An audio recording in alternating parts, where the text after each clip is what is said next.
Taco Bell had a Rocky and Bullwinkle movie promotion where you could get merchandise by eating more tacos. And I got a hat. That promotion worked really well in Nashville, Tennessee, I can tell you. This is Two Friends, Two Poems, the podcast where friends read poems to each other just to see what happens. My name's Tom. This was my idea. And today we have some wonderful poetry by Margaret Atwood, as well as the rebel poet of Iran, Farugh Farrokhzad. And Paul and I share a couple of first drafts, so why not just start the show? I want to do something I wrote that was actually a response and helped me get through Margaret Atwood's poem. So here it goes. I've titled it Pillar of Salt, but that's a little heavy. Anyway, in an effort to justify our own existence and to try to make the future look back on the past and to forgive it, because we want the future to think we were pillars, supportive, smart, better than most, to think we were just always so focused 100% on doing our very best unselfishly just for you. So we got you these drugs to fix you all up and some professionals to provide diagnoses, just like the other animals do, right? We tried to help you with everything wrong with you. Like, why are you crying so much? And if we thought you were just fine, but you don't feel fine, look, I just want, don't forgive, don't waste your brain on that one. Let's just not look back. Wow. I love that. And then, so the Margaret Atwood poem is called A Sad Child.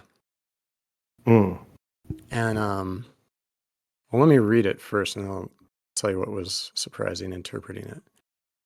A sad child. You're sad because you're sad. It's psychic. It's the age. It's chemical. Go see a shrink or take a pill or hug your sadness like an eyeless doll. You need to sleep. Well, all children are sad, but some get over it. Count your blessings. Better than that, buy a hat, buy a coat or a pet. Take up dancing to forget. Forget what? Your sadness, your shadow, whatever it was that was done to you the day of the lawn party when you came inside flushed with the sun, your mouth sulky with sugar in your new dress with the ribbon and the ice cream smear, and said to yourself in the bathroom, I am not the favorite child. My darling, when it comes right down to it and the light fails and the fog rolls in and you're trapped in your overturned body under a blanket or burning car, and the red flame is seeping out of you and igniting the tarmac beside your head, or else the floor, or else the pillow. None of us is. Or else we all are. That is amazing. Isn't it? Yeah, it really gets at the selfishness of comforting someone. Yes. 100%. Yeah. And when, especially as a parent, when you face those moments where it's like, why are you sad? And there's no answer, or the answer is too hard to bear. Oh. I mean, I always hate online interpretations, but some of these of that poem are like at college level. And they don't introduce the idea at all of that the person saying it is selfish and defensive. My image as you were reading was like 50s housewife with a cigarette and a martini. Yeah, totally. You know, waiting for the babysitter. I just still hear it a lot. I hear myself saying it a lot in defense of my own parents of like, well, you know, these were people who were trying their best. And and there's untruth in that. Well, that's a lie. It's a lie if someone said it about me. Yeah. I'm not always doing my best. No one And I'm is. not always trying my best. Right. And I don't even want to think about it very much. Yeah, I know.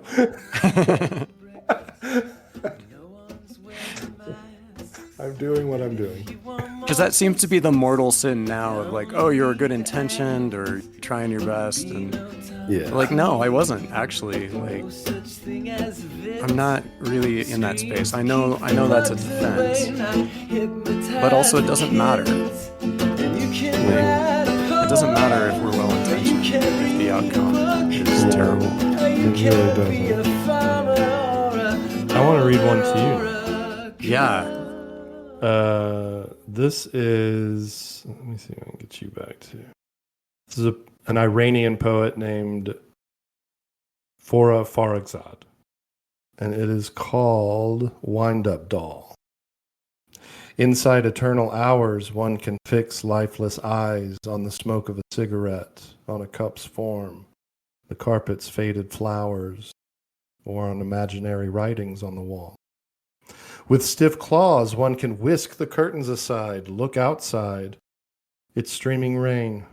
A child with a balloon bouquet cowers beneath a canopy. A rickety cart flees the deserted square in haste. One can remain fixed in one place, here beside this curtain, but deaf, but blind. With an alien voice, utterly, one can cry out, I love! Oppressive arms of a man, one can be a robust, beautiful, female With an alien voice, utterly false, one can cry out, I love. In the oppressive arms of a man, one can be a robust, beautiful, female. Skin like leather tablecloth, breasts large and hard. One can stain the sinlessness of love in the bed of a drunk, a madman, a tramp. One can cunningly belittle every perplexing puzzle, alone occupy oneself with crosswords, content with unimportant words. Yes, unimportant letters, no more than 5 or 6. One can spend a lifetime kneeling, head bowed before the cold altar of the imams, find God inside an anonymous grave, faith in a few paltry coins. One can rot inside a mosque's chamber, an old woman, prayers dripping from lips.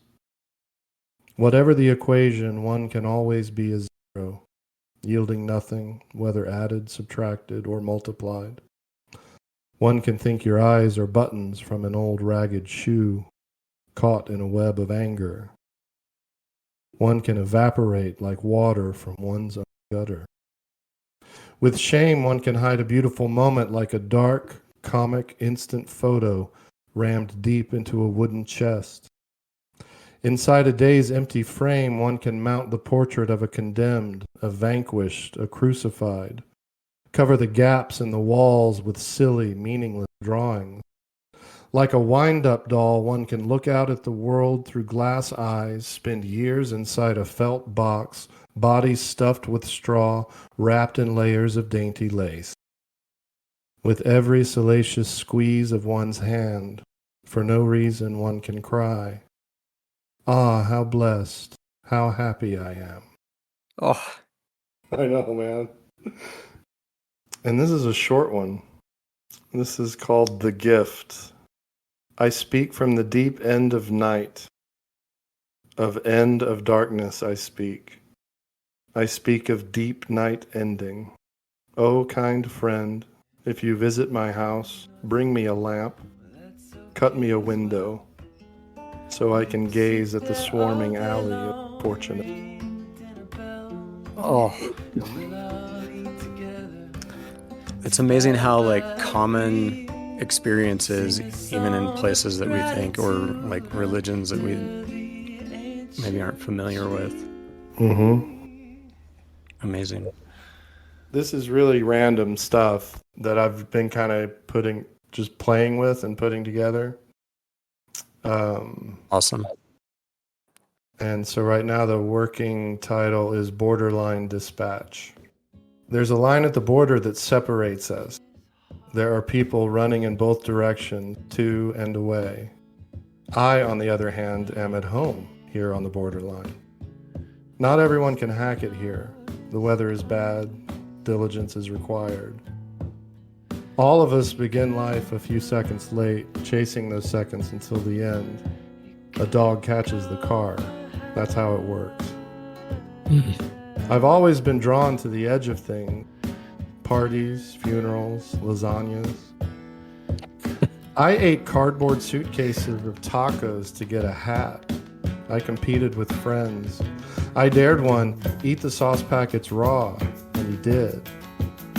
If I still had that Rocky and Bullwinkle hat I earned from eating the required amount of tacos and sending in the receipts, I'd wear it. I'd spend more time on these words if the movie wasn't about to start and the wind weren't picking up. I won't remember the movie, but I remember those tacos.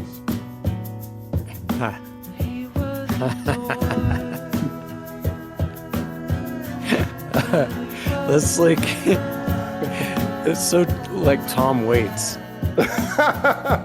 Yeah, I'll try to find some steel guitar or something.